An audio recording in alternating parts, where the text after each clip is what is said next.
திரு S. Subramaniya பிள்ளை அவர்கள் 3 துறைகளில் டாக்டரேட் பட்டம் வாங்கி இருக்காங்க. 5 துறைகளில் எம்ஏ பட்டம் வாங்கி கடந்த 15 ஆண்டுகளாக ஆரல்வாய் மொழியிலே இருக்கின்ற அறிஞர் அண்ணா கல்லூரியினுடைய முதல்வராக இருந்து சிறப்பாக கல்லூரியை நடத்தி வருகின்றார். நம்முடைய சங்கத்தினுடைய ஒரு அமைப்பாக இருக்கக்கூடிய இதிகாச சங்கலன சமிதி அதனுடைய மாநில தலைவராகவும் இருந்து பணி செய்து வருகிறார். நல்ல ஒரு பேச்சாளர், மணி நேரமா பேசுவார். ஆனா எத்தனை மணி நேரம் பேசினார் நமக்கு தெரியாது. அந்த அளவுக்கு அதிலேயும் குறிப்பாக 2 மணி நேரம் பேசினா 6 மணி நேரத்திற்கான விஷயங்கள் அதுல இருக்கும். மழை திறந்த வெள்ளம் போல சிறப்பாக வரலாற்று மாணவன் வரலாறு படித்துக் கொண்டிருக்கிறேன். ஜனநாயகத்தினுடைய 4 தூண்ல ஒண்ணு பிரஸ் இண்டஸ்ட்ரி, ஒன்னு லெஜிஸ்லேச்சர் சட்டம் இயற்றுகிற சபை, இன்னொன்று நிர்வாகி எக்ஸிகியூட்டிவ், 3வது நீதித்துறை, 4வது பத்திரிகை. பாரத நாடு பழம்பெரும் நாடு, நீரதன் முதல்வர் நினைவகத்தாது எல்லாத்துக்கும் தெரியும்.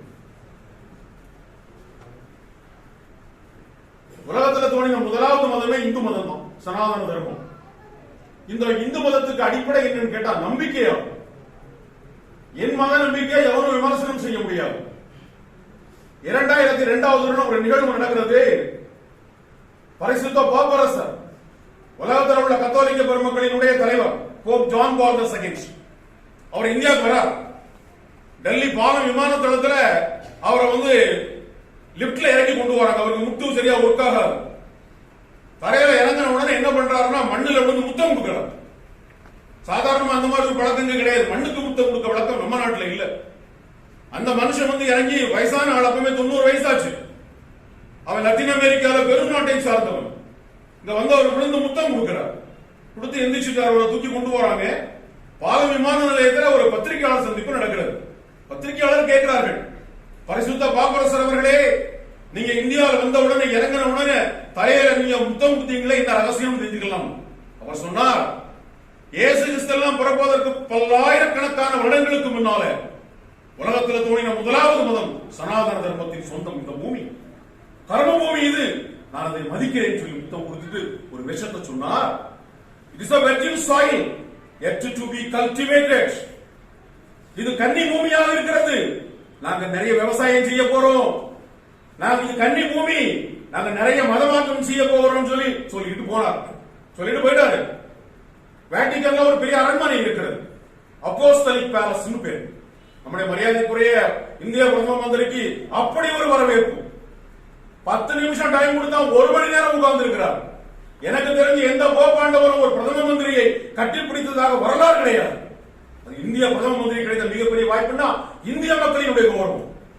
இவர் இங்க இருந்து போனாரு, 2002 முடிச்சுட்டு போனார். அந்த அப்போஸ்தலிக் பேலஸ்ல என்ன நடக்குதுன்னு கேட்டா ஒரு மரப்பெட்டி இருக்கிறது. என்ன சொல்றாங்க, அந்த மரப்பெட்டிக்கு உள்ளால இயேசுநாதரை குருசிபிகேஷன் பண்ணுகிற போது அவர் உடுத்த ஆடைகள் எல்லாம் வச்சிருக்கிறோம் அப்படின்னு சொல்லி பெரிய அதிகார கூட்ட போட்டு பூட்டி வச்சிருக்கான். அதுக்கு முன்னால் என்ன நடக்கு தெரியுமா? உலகத்தில் உள்ள கோடிக்கணக்கான கத்தோலிக்கர்கள் பெட்ரோல் டாலர்ஸ் அள்ளி போடுறான், போறவனாலும் அள்ளி போடுறான். நம்மள மாதிரி அல்ல, பெட்டி பெட்டியா கொண்டு இறக்குறான். ஏன்? இயேசுநாதருடைய குருசிபிகேஷன் காலத்தில் உள்ள கடைசி துணி அப்படிங்கிறான். 2000 வருஷத்துக்கு முன்ன நடந்த நிகழ்ச்சியாக இது. நான் கேட்கிற ஒரு விஷயத்தை, ஆடி மாசத்துக்கு கடையில ஆடி கிழிவு கொடுக்கிறான். இந்த ஆடி கிழிவு துணி 1 வாங்கினா 3 இலவசம், ஒரு துணி வாங்கினா 3 துணி இலவசம். நம்ம தாய்மார்கள் என்ன பண்ணிருக்காரு, ஒரு துணியை வாங்கி நினைச்சு வச்சுக்கிட்டு அடுப்புல போய் சோத்த வடிச்சிட்டு பாக்கா துணியவே காணல. நேற்றுக்கு நெஞ்ச துணி இன்னைக்கு காணாத போது 2000 வருடத்திற்கு முன்னால இயேசுநாதரை குருசிபிகேஷன் பண்ற போது துணி இருந்து நீ சொல்லியே எல்லாரும் ஒத்துக்கிட்டானே, உலகம் ஒத்துக்கொண்டது, உலகத்தில் உள்ள அத்தனை மீடியாக்கள் ஒத்துக்கொண்டது. சரி, இருந்துட்டு போனோம். அடுத்த இந்தியாவில் ஒரு மாநிலம் இருக்கிறது, ஜம்மு காஷ்மீர். அங்க ஒரு அழகான தால் ஏரி ஒரு ஏரி இருக்கிறது. தாலி அடிக்கரையில ஹஸ்ரத் பாலூர் மசூதி இருக்கிறது. மசூதியில நார்மலா என்ன பண்ணுவோம், நமாஸ் பண்ணுவோம், அவ்வளவுதான். ஒரு நாளைக்கு ஒரு முஸ்லீம் 5 வாட்டி நமாஸ் பண்ணணும். இந்தியாவில இருந்து மேற்கு நோக்கி நமாஸ் பண்ணணும். ஏன் மேற்கு நோக்கி பண்றாங்கன்னா, இந்தியாவுக்கு மேற்கு பகுதியில் ஹஸ்ரத் பால்ல தங்கத்தால் செய்யப்பட்ட ஒரு சம்பளம் டிஃபன் பாக்ஸ் வச்சிருக்கிறான். அதுக்குள்ளால நிறைய வெள்ள பஞ்சா வச்சு அடைச்சு அதுக்குள்ள ஒரு முடி இருக்கு. என்ன சொல்றான், நபிகள் நாயகம் ஸல்லல்லாஹு அலைஹி வஸல்லம் இறந்து போனாரே, அவருடைய தலைமுடியை வச்சிருக்கிறோம். உலகத்தில் உள்ள அவ்வளவு இஸ்லாமியர்களும் அங்க வந்து கோடி கோடி அடி போட்டுட்டு போறான். கேட்டா அவன் நம்பிக்கைங்கிறான். நாங்க ஒத்துக்கிறோம். இலங்கையில கண்டியில உலகத்தில் மிகப்பெரிய புத்தர் கோயில் இருக்கிறது. தங்கத்தால் செய்யப்பட்ட புத்த விகாரம். அங்க என்ன பண்ணிருக்கிறான், இதே மாதிரி ஒரு சம்பளத்துல கருப்பான துணி ஒதிஞ்சு அதுல ஒரு பல் வச்சிருக்கிறான். புத்தர் குசி நேரத்தில் முக்தி அடைந்தாரே, அப்போது அவருக்கு இருந்து புடுங்கினான், பல்லிட்டான். ஒத்துக்கொள்கிறோம். இதெல்லாம் ஒரு நம்பிக்கை. இதெல்லாம் இந்த உலகத்தில் உள்ள எல்லா பத்திரிகைகளும் ஏற்றுக்கொள்கிறது. ராமசேதுவை ராமர் கட்டினான் சொல்லும் போது இந்த பத்திரிகை துறை எங்கே போச்சுன்னு கேட்கிறேன். இது என் நம்பிக்கை. அயோத்தியில ராமன் பிறந்தால் என் நம்பிக்கை. என் நம்பிக்கையை கொஸ்டின் பண்ண எவருக்கு உரிமை இருக்குன்னு கேட்கிறேன். தயவு செய்து மன்னிக்க வேண்டும் ஊடக நண்பர்கள். இந்தியாவில் ஊடகம் சிறப்பாக நடைபெற்றுக் கொண்டிருக்கிறது. இன்னைக்கு ஊடகத்தில் பரிசு வாங்கக்கூடிய பெருமக்களுக்கு என்னுடைய வாழ்த்துக்களை தெரிவித்துக் கொள்கிறேன். தயவு செய்து என்னை மன்னிக்க வேண்டும். நான் வரலாற்று மாணவன், சொல்லாம போக மாட்டேன். இந்தியாவின் பிரதம மந்திரி ஒரு ஸ்கீம் அனௌன்ஸ் பண்ணிருக்கிறான். 1 லட்சம் கோடி ரூபாயில, 1 பைசா 2 பைசா இல்ல, 1 லட்சம் கோடி ரூபாய் இன்வெஸ்ட்மெண்ட்ல கோதாவரியும் காவிரியும் இணைக்க போகிறோம். தமிழ்நாட்டுக்கு 350 டிஎம்சி தண்ணி தான் போறோம் சொல்லி அக்ரிமெண்ட் கையெழுத்தாயிருக்கு. நான் கேட்கிறேன், இந்த தேசத்துல தமிழ்நாட்டுல முதுகெலும்பு உள்ள எத்தனை பத்திரிகைக்காரர் இருக்கான்னு கேட்கிறேன். 100 கோடி ஜனத்துக்கு ஊசி போட்டுருக்காரு, இலவசமா மருந்து கொடுத்தாரு, சொன்னீர்களா? வங்காளத்தில் தேர்தல் முடிந்தவுடனே இந்து பெண்களை அவர்கள் கற்பழித்தார்களே, சொன்னீர்களா நீங்கள்? நரேந்திர மோடியின் ஸ்கீம் இலவசமா வீடு கொடுக்கிறான், அப்பாக்கும் மகனுக்கும் படத்தை போடுறான். பேசித்திரம் இல்லையா இது? பதில் சொல்ல வேண்டும் பத்திரிகையாளர்கள். பத்திரிகைக்கு ஒரு கண்ணியம் இருக்குதுங்க. காந்தி கடிதம் எழுதினார், ஒரு கண்ணியம் இருக்குது. எங்க போச்சு அந்த கண்ணியம்? எத்தனை பேர் பாதிக்கப்பட்டார்கள்? வங்காளத்தில் பெண்களை வீடியேறி சிரச்சேதம் பண்ணினார்களே, கற்பழித்தார்களே, மொலாஸ் பண்ணினார்களே, சொன்னீர்களா நீங்கள்? ஒரு விஷயம் பேச. அப்படின்னா பத்திரிகை துறைக்கும் தர்மம் எங்க போச்சு? பத்திரிகை துறை நியாயமாக நடக்க வேண்டும். சொன்னதை சொல்லி இந்த கிளிப்பிள்ளை போல என்ன நடந்தது சொல்லுங்கள். நீங்கள் வந்து பேலன்ஸ்டா இருக்கிற மாதிரி இருக்கீங்களா? யாரும் என்ன பண்ணி போடுறது? ஒருத்தர் சொல்றாரு, நான் வந்தா முத கையெழுத்து நீட்டு முடிச்சுவேன்னு சொன்னா, இன்னைக்கு ஒரு நீட்டு போகல. பத்திரிகையாளர் கேள்வி கேட்டீர்களா? நீங்கள் பெண்களுக்கு 1500 ரூபாய் கொடுப்பான்னு சொன்னாங்க, கேள்வி கேட்டீர்களா? பத்திரிகைகள் நினைச்சால் ஒரு அரசாங்கத்தை நீக்க முடியும் என்பதற்கு அண்மையில் நடந்த தேர்தல், திருநெல்வேலி மாவட்டத்தில் ஒரு பொம்பளையை துணியை முடிஞ்சு விட்டுட்டான். ஓட்டு போட போயிருக்கிறான். இந்த கட்சியும் எனக்கு தெரியாது.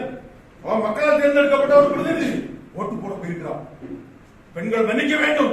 அந்த பொம்பளையை துணியை கலந்து பார்வையோடு நடத்திட்டோம். ஊடகத்துறையே என்ன பண்ணினாங்க? நான் கேட்கிறேன், என்ன செய்த? காட்டணுமா வேண்டாமா? எல்லாத்தையும் காட்டணும். இன்னைக்கு தமிழகத்துல தமிழை பத்தி பேசக்கூடிய எல்லாருக்கும் தாய் பாச தமிழ் அல்ல. சொன்னீர்களா நீங்கள்? ஆனா ஊடகம் நினைச்சா ஒரு அரசை மாற்றி அமைக்க முடியும். பார்த்துக்கிட்டே இருக்கும். காசு பணம் பாதாள வழக்கு. ஆனா என்னுடைய பிரியமான இங்க கூடியிருக்கக்கூடிய பத்திரிகை நண்பர்கள், ஊடக நண்பர்கள், அவர்கள் கடமையை செய்வார்கள் என்று நான் நம்புகின்றோம். செய்யணும். உங்களை தேசம் எதிர்பார்க்கிறது. காலையில எந்திரிச்சு உடனே பத்திரிகை மொத்தத்தில் நாம முடிக்கிறோம். நீங்க நியாயம் செய்யணுமா வேண்டாமா? ஒரு பக்கம் தான் நீங்க பேசுறீங்க. இது பத்திரிகைக்கு மட்டுமல்ல, நூலாசிரியர்கள் நான் சொல்லுகின்றேன், எல்லாருமே மறைக்கிறேன். இந்திய தேசிய விடுதலை போராட்டத்தில் சர்தார் வல்லபாய் பட்டேலுடைய பங்களிப்பு முழுமையாக மறக்கடிக்கப்பட்டது. நான் காந்தி மகானை வணங்குகிறேன், தேசப்பிதாவை வணங்குகிறேன், முதலாவது பிரதம மந்திரி ஜவஹர்லால் நேருவை வணங்குகிறேன். யாரையும் நான் குறைத்து மதிப்பிடவில்லை. ஆனா இதையெல்லாம் விட பெரிய ரோல் பண்ணி நான் சர்தார் வல்லபாய் பட்டேல் அவரை பத்தி நீங்க எழுதிங்க கேட்டா பெரிய துரதிர்ஷ்டம். சொல்லவே is maker of modern India, is Indian Bismarck. India ஒண்ணு சித்த மிகப்பெரிய மனுஷன். எவ்வளவு பெரிய கடினம். வெள்ளக்காரன் போன பிறகு 565 ராஜ்யமா துண்டு துண்டா உடைஞ்சு போச்சு. அவருடைய டிப்ளமசி. வல்லபாய் பட்டேலுக்கு கூட விபி மேனன் ஒரு ஐஏஎஸ் ஆபீசர் இருந்தாங்க, மலையாளி ஜென்டில்மேன். 2 பேர் பேசுறாங்க. They followed the policy of compromise, adjustment, appeasement, what not. எப்படியோ இந்தியா ஒண்ணு சேர்க்கணும்னு சொன்னா 565 562 பேர் சரின்னு சொல்லிட்டான். 3 பேர் மறுத்து விட்டார்கள். ஒன்னு ஜுனகதா, நீ குஜராத்தில் கடற்கரையில் இருக்கிற நகரம், அவன் ஒத்த காலம் நிக்கிறான். நான் கேட்டா மாமியார கட்டுவேன் பரதேசம் போவேன்னு சொன்ன மாதிரி நான் பாகிஸ்தானுக்கு போவேன்னு சொன்னேன். Military action was taken against Junagadh. Patel கொண்டு வந்தாரு. Hyderabad landlocked country in Deccan Fateh Jung ஒரு நஜாம் இருந்தான். அவர்கள் பெரிய படித்தவர்கள், பெரிய கிரிமினல்ஸ். அவன் இந்தியாவுக்குள்ள சேர மாட்டேன்னுட்டான். ஹைதராபாத் ரேடியோல பேசுகிறான், எங்களை பாகிஸ்தான் கூட சேர விடலைன்னு சொன்னா 10,000 பட்டாணியர்கள் நாங்கள் இந்தியாவுக்கு மேல் படையெடுப்போம். இந்தியாவில் உட்கார்ந்து சொல்றான் 10,000 பட்டாணியர்கள் இந்தியாவுக்கு மேல் படையெடுப்பேன்னு சொன்னா. சையது காஷ்மீர் வாசியின் ஒருத்தன், ரசாக்கர்களின் தலைவன், அவன் ஒரு பெரிய அட்வொகேட், அலிகார் முஸ்லிம் பல்கலைக்கழகத்தில் படித்தவன், காஷ்மீர்காரன். அவன் தலைமையில துப்பாக்கி வேலை நடந்தது இந்த தேசத்துல. சொல்லி பார்த்தார்கள், மேலே மேலே இறகு போடல, புடுங்கி எடுத்துட்டாரு. Major general J N Chaudhuri was and against Hyderabad. அடிச்சு பொடிச்சு தூக்கிட்டு வந்துட்டான். ஜம்மு அண்ட் காஷ்மீர் 3 பகுதியா இருக்கிறது. கிளை நாடுகளின் மெலிசல் அழைக்கப்படக்கூடிய ஜம்மு அண்ட் காஷ்மீர். ஜம்மு இந்துக்கள் வாழ்கிற பகுதி, காஷ்மீர் வேறு இஸ்லாமியர் வாழ்கிற பகுதி, லே லடாக் லாமாஸ் புத்திஸ்ட் வாழ்கிற பகுதி. முடியாதுண்டா. நாட்டை ஆளக்கூடிய மன்னன் மகாராஜா ஹரி சிங், ஒரு பையன் ஒருத்தர் இருக்கிறார், டாக்டர் கரண் சிங் ஒருத்தர் இருக்கிறார். முடியாதுன்னுட்டான். பண்டித ஜவஹர்லால் நேரு இந்த தேசத்துக்கு துரோகம் பண்ணி போட்டார். நான் ஒரு வரலாற்று மாணவன், புஸ்தகத்தை படிக்கப்படாது எனக்கு தெரிந்தது எவ்வளவு பெரிய துரோகம் என்று. விட்டு கொடுத்தான். 1 வருஷம் டைம் கொடுத்தான். அவனுக்கு சேரவே இல்லை. இந்தியாவுக்கு மேல் படையெடுத்தார்கள். வழி கிடையாது, ராணுவ நடவடிக்கை எடுக்கப்பட்டது. எவ்வளவு பெரிய விஷயம் அது. படிப்படியாக மறைத்து விட்டார்கள் நிறைய நிகழ்வுகள். நான் பத்திரிகை நண்பர்கள் மட்டும் குறை சொல்லாத விஷயத்தை நினைக்க வேண்டாம். அதே மாதிரி எழுத்து எழுதக்கூடியவர்களும் வரலாற்று ஆசிரியர்கள் திட்டமிட்டு வேலை செய்கிறார்கள். மார்க்சிய சிந்தனைவாதிகள், திராவிட சிந்தனைவாதிகள் என்று சொல்லிக்கொண்டு உண்மையை திரும்பி செய்கின்றார்கள். அதல்ல வரலாறு. உண்மை எழுது. எவன் என்ன பண்ணினான்னு எழுது பார்ப்போம். நீ எழுதுனீங்களா? பண்டித ஜவஹர்லால் நேரு அகமது கோட்டையை கொண்டு சிறையில் வச்சான். அருமையான இடம். புஸ்தகம் எழுதினான். Discovery of India, Glimpses of World History. எப்பங்க புக் எழுத முடியும்? முதல்ல மனைவி கோஆபரேட் பண்ணணும், இரண்டாவது அமைதியான சூழ்நிலை வேணும், புஸ்தகம் எழுதணும். அவர் எழுதினார். தேசப்பிதா மகாத்மா காந்தி ஆகா கான் கோட்டையில் சிறையில் வைத்தார்கள். ஹரிஜன் பத்திரிகைக்கு முகவரை எழுதி கொடுத்தார். நான் கேட்கிறேன், 3565 நாட்கள் அந்தமானின் செல்லுலாட் சிறைச்சாலையில் இந்த தேசத்தில் பிறந்த ஒரு ஆண்மகன் விநாயக் தாமோதர் சவர்கர் ஒரே சாக்கு உடுப்பு, மணிலாகம் என்று அழைக்கப்பட்ட ஒரே சாக்கு போட்டு தேகமெல்லாம் புண்ணாய் செத்து போனான் ஒருத்தன். அவனை பத்தி ஒரு வார்த்தை அவன் கேட்டா இன்னைக்கு வரைக்கும் வந்து மறைத்து விட்டார்கள். எவ்வளவு பெரிய தியாகம். 10 வருடம் தன் வாழ்க்கையின் பெரும்பகுதி சிறைச்சாலையில் கழித்தானே. என் அன்புக்குரிய ஆசிரியர் பெருமக்கள், அதை சொல்லி கொடுத்தீங்கன்னு கேட்டா கிடையவே செய்யும். மனோன்மணியம் சுந்தரார் பல்கலைக்கழகத்துல அடியனுக்கு ஒரு பொறுப்பு கிடைச்சது. இந்த போர்ட் ஆஃப் ஸ்டடீஸ் சேர்மனா இருந்து நான் இதை கொண்டு போனேன். எனக்கு கூட இருக்கக்கூடிய அன்பு பெரிய பேராசிரியர் பெருமக்கள் தலையில நிற்கிறான். எக்காரணம் கொண்டு அவன் உள்ள கொண்டு விட மாட்டேன். நான் ஒத்த மனுஷங்க. 9 பேர் குறித்தவர்கள். நீங்க டெண்டர் பை ரெசிக்னேஷன் அந்த மண்ணாங்கட்டி உத்தியோகம் வேண்டாம். முடியாதுங்க, செய்ய முடியாதுங்க. உண்மையை சொல்ல விட மாட்டார்கள் அவர்கள். 3560 நாட்கள் சிறைச்சாலையில பாடுபட்டு போனானே வீடி சவார்கர். அவன் மட்டும் சொல்லலைன்னு சொன்னா 1857 பெருங்கழகம் அல்ல, அது சிப்பாய் கழகமாக மாறிவிடுமே. அவன் சொன்னான் சிப்பாய் கழகம் அல்ல, முதல் இந்திய சுதந்திர போர்னு சொன்னானே. ஒரு புத்தகத்தை ஒரு லைன் வச்சிருக்கிறான். தமிழ்நாட்டில் உண்டுமான்னு கேட்கிறேன். பாவிகள் திட்டமிட்டு நாசம் பண்ணினார்கள். அப்ப பத்திரிகை துறையும் சரி, ஆசிரியர் பெருமக்களும் சரி, திட்டமிட்டு போலி கம்யூனிஸ்டவாதிகள், போலி திராவிட சித்தாந்தவாதிகள் திட்டமிட்டு படுகொலை செய்தார்கள். கீழடிக்கு வராங்க. அங்க தோன்றிய நல்ல விஷயம் கிடைக்கும். அவங்க என்ன சொல்ல வராங்கன்னா, இது மிகப்பெரிய தமிழர் நாகரிகம். எனக்கு ஒண்ணு புரியலங்க. இது இவனெல்லாம் பிறக்கிறதுக்கு முன்னாலே மிகப்பெரிய நாகரிகங்கள் வாழ்ந்து காட்டிய மக்கள் வாழ்ந்த நாடு இது. வெள்ளக்கார வந்து புஸ்தகம் எடுத்து படிக்கிறதுக்கு முன்னால 85,000 குருகுலங்கள் சொந்தமான பாரத தேசம். இதெல்லாம் உண்மையை மறைத்து இவர்கள் செய்து கொண்டிருக்கின்றார்கள். தமிழக அரசு ஒரு அறிவிப்பு செய்திருக்கிறது. நாங்கள் புதிய கல்விக் கொள்கையை ஏற்க மாட்டேன்னு சொன்னாங்க. ஆனா வீடுதோடு கல்வி வருது பாத்தீங்களா? பிரைம் மினிஸ்டர் ஸ்கீம் அது. நீ பள்ளிக்கூடத்துக்கு போல நீ படிக்கல, உனக்கு தெரியாது. புதிய கல்விக் கொள்கை அல்ல அது, தேசிய கல்விக் கொள்கை.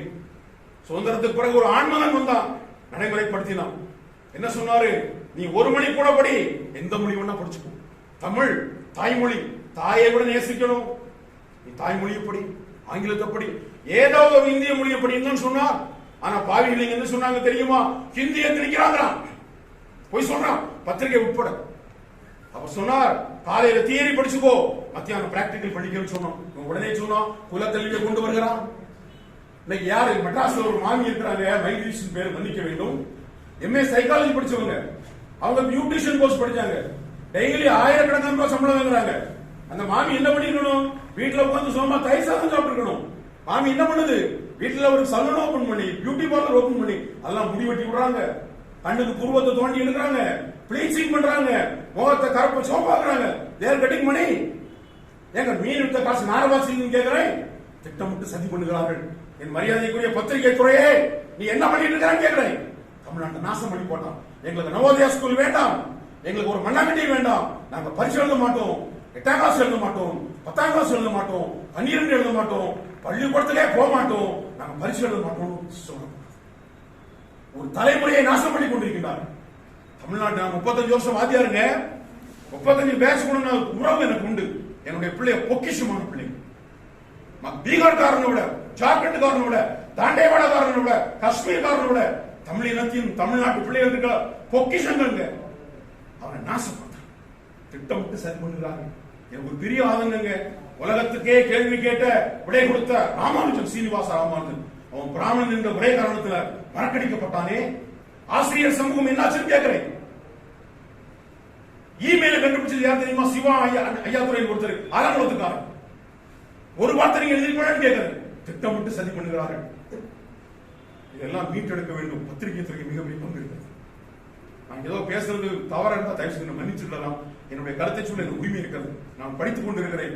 பத்திரிகைகளை தன்னுடைய நிலைப்பாட்டை மாற்றும். உண்மையை சொல்லுங்க, பொய் சொல்ல வேண்டாம். எங்க சுனாமி இது வந்ததுங்க, கொரோனா வந்தது, எல்லா ரேஷன் கடையில அரிசி கொடுத்தாங்க. எவன் கொடுத்தான்னு கேட்கிறேன். மத்திய தொகுப்புல கொடுத்தாங்க. சொன்னானே எவனாவது? பத்திரிகை துறையே நீ என்ன பண்ணிட்டு இருந்த? ஸ்டாலின் கொடுக்கிறாரு, எடப்பாடி கொடுக்கிறாரு, கடப்பாடி கொடுக்கிறாரு. என்ன எழுதியிருக்கிறது? இந்திய அரசாங்கம் கொடுத்தா எழுதியிருக்கணும். சொன்னாங்க எல்லாரும் சாப்பிட்டாக வெயில் போறோமே. இந்திய பிரதம மந்திரி கொடுத்தான்னு ஒரு பத்திரிகை கூட சொல்லலையே. போய் தானே சொல்றீங்க. கொடுக்கிறதுக்கு இன்னும் மனசு வேணுங்க. ஒரு கொஞ்சாதியா பிள்ளையா தேசத்தை காப்பாற்றுவது உலகம் முழுமையும் அள்ளி கொடுத்திருக்கிறார். அதனால பிரியமானவர்களே, நான் பேசுறது தவறு இருந்தா தயவு செய்து மன்னிக்கணும். நான் கருத்தை சொல்ல உரிமை இருக்கிறது. நான் நம்புகிறேன் இங்க இருக்கிற பத்திரிகை நண்பர்கள் நல்லவர்கள். அவங்க ஐயா அழகாக சொன்னாங்க, பாரதம் லோக குருவாக வரப்போவது ஒருத்தரால் அசைக்க முடியாது, எவனாலையும் முடியாது. ஏன் தெரியுமாங்க? அள்ளி கொடுக்கிற மனசு யார் கொடுப்பாங்க? அடுத்த திருவள்ளூர் பொம்பளை பைப்ல தண்ணி பிடிக்க வந்தா நாங்க விடுவோமான்னு கேட்கிறேன். இந்திய பிரதம மந்திரி அள்ளி கொடுக்கிற குடு குடு குடு. இது பாரதத்தின் கலாச்சாரம், தத்துவத்தோடு கூடிய விஷயம். கண்டிப்பாக நான் நம்புகின்றேன். பத்திரிகை துறையில் இன்னைக்கு பரிசு பெறக்கூடிய நண்பர்களுக்கு என்னுடைய அன்பான வாழ்த்துக்கள். நீங்க நல்லது பண்ணணும், நியாயம் செய்ய வேண்டும் சொல்லி எனக்கும் இங்கே பேசுவதற்கு வாய்ப்பு நன்றி கூறி அமைகிறோம்.